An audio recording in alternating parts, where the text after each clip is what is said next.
Hey everyone, welcome to the new episode of the Life Extension Podcast, Technology and Magic, Society and Business.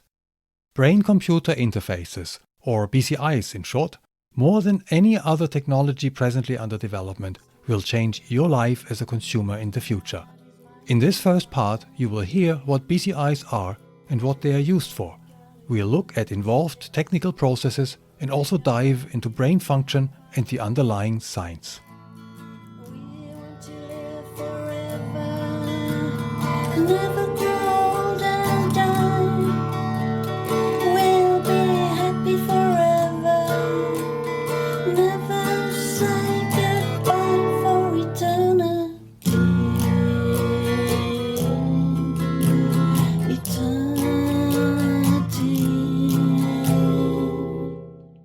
This episode is the first part of an introduction into brain-computer interfaces.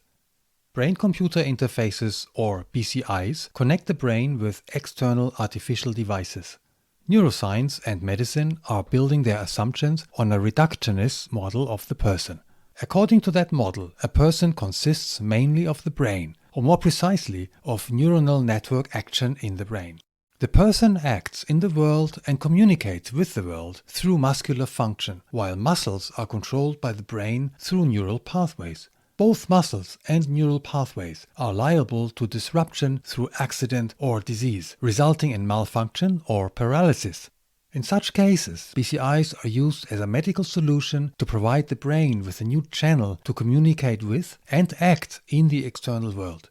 The idea is that the brain would accept artificial devices under its control as natural representation of its body.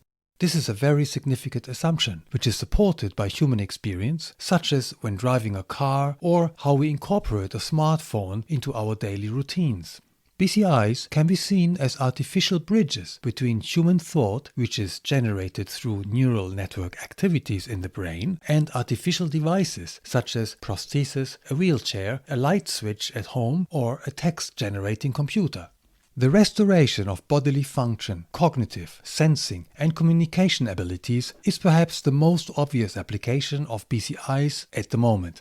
That is because it solves an urgent problem involving strong human emotions, has an important market of disabled patients, and can benefit from immediately available funding through the public healthcare system. But providing an alternative communication and control channel for disabled people is not the only application at present. The military is investing in BCI technologies with the purpose to create new combat capabilities, for example, soldiers using exoskeletons or independent robots, as well as to handle complex targeting and operational decision-making tasks within very short time spans. The workplace environment promises to integrate BCIs in the future as well. Online monitoring of mental workload of pilots, air traffic controllers, drivers, or operators of critical industrial processes could reduce risks of major accidents. Companies could monitor attention levels and mental states of their employees, freakish as that may sound at the moment. Although still in an early stage, suppliers of such BCIs are already trying to sell products into the corporate market. Development of BCIs follows the money, same as other technologies. Gaming and entertainment might become another industry where BCIs will be used widely in the future. Not only in the form of the gamer navigating in virtual reality, but also through brain-to-brain communication between gamers. BCIs mostly exist at an experimental level so far. However, so many promising results have already been achieved that commercially relevant products are only a few years away. BCIs have demonstrated the capability to write text, speak, control a cursor on a computer screen, navigate in virtual reality, control prosthetic and robotic devices and smart home applications, and even to communicate between brains. As communication between brain and computer works both ways, brain states, including different types of emotions, were already able to be interpreted correctly in a reliable way as well. Applications of BCIs are basically limitless. Regarding bodily and cognitive abilities, focus will soon be extended from restoration to enhancement.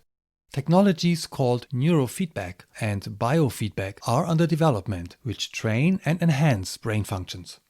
As a consumer, out of all the new technologies which will be integrated into our daily lives in the future, BCIs may be the most relevant. Anything we use the smartphone for today could be done better through BCIs and more. Whatever we imagine could be done through BCIs. In modern societies, this technology might one day determine and structure the entirety of human communication and action. How is thought, including emotions, intent, and memories, generated in the brain? This process remains poorly understood. Scientists are able to read electrical signals emanated during neuronal network activities as brainwaves, which are associated with human thought. We should realize that thought is not associated with individual neurons, but always with assemblies of neurons and neuronal networks which are constantly oscillating. All this electrochemical activity forms a language, which scientists have hardly begun to understand. In comparison, learning a language from another human culture is way easier due to commonalities in grammar and concepts of meaning, as has been well described by the discipline of general linguistics. Human spoken and written languages consist of a linear flow of discrete phonetical and lexical elements assembled by relatively simple grammatical rules and which were culturally learned to be associated with human concepts of symbolic meaning. Compare this with the language of mass-distributed neurons, of which each brain has close to 100 billion with endless connections between them. This appears like trying to talk to a sea of water molecules or to the universe. The challenge to artificial BCIs is not only to read these brain signals, but to interpret their meaning and to translate them into human-level symbolic language of communication and command. This challenge at first sight appears almost impossible. Nevertheless, BCIs have been proven to work successfully when focusing on single, predefined tasks in controlled environments. Users can train to actively modulate brain activity, or we could say manipulate brain signals to generate specific commands to the external environment through a BCI. This really depends on training, and not all users succeed in this. A BCI does not understand the meaning of brain signals, but can sense signal changes which were caused by the user in a deliberate way. Computer algorithms then interpret such signal changes as user intent. In a third step, user intent is translated to actuate a device in the external environment. Therefore, brain-computer interfaces do work for simple, predefined tasks. Furthermore, prosthetic or other robotic devices can be controlled in three-dimensional space by a user imagining their movement. This can be trained through repeatedly imagining a movement and obtaining feedback about the actual movement. At the moment, a lot of hope is being laid in machine learning methods to decode and characterize task-related brain states based on physiological data. Task-related signals need to be separated from other tasks and from non-task-related signals, including noise from physiological processes like eye blinking. At an abstract level, this could be interpreted as thought-controlling machine, although still playing out at a very simple level of complexity. But BCIs are far away from actually understanding complex thought outside of predefined tasks performed in controlled environments. Engineers are trying to overcome the limited understanding of complex brain processes by developing shared control systems, whereas intelligent artificial systems propose possible actions and the human can perform simple control tasks of accepting or refusing such proposals. BCIs work in active mode when operated by the user for control or communication, but they also work in passive mode when the external computer is simply registering what's going on in the brain. BCIs can already distinguish between different brain states expressing emotions like happy, sad, and bored, or even register levels of awareness. There exist various systems of BCIs. Most used are non-invasive electroencephalography devices, in short EEG, with the user wearing electrodes at scalp level. Other non-invasive techniques involve large and expensive equipment, like magnetic resonance imaging. Invasive systems involve inserting devices into the brain itself, a more risky procedure applied for deep brain stimulation in cases of debilitating diseases like Parkinson's or epilepsy. Last, there are partially invasive devices, which include chargeable neurochips with electrodes, the type of products Elon Musk's Neuralink is working on. They are placed under the skull but outside the brain. All this is mind-boggling. Scientists are conducting experiments and doctors are carrying out medical procedures and notice that all this works. Most is due to brain plasticity, the capability of neuronal pathways to reorganize through training or injury. There are even experiments with animal brain cells in a petri dish being trained by scientists to perform specific tasks. Brain cells seem to be self-organizing, forming intelligent networks adapting to external stimulation. A brain is able to build representations of itself and extend such representations to a body, even including artificial devices.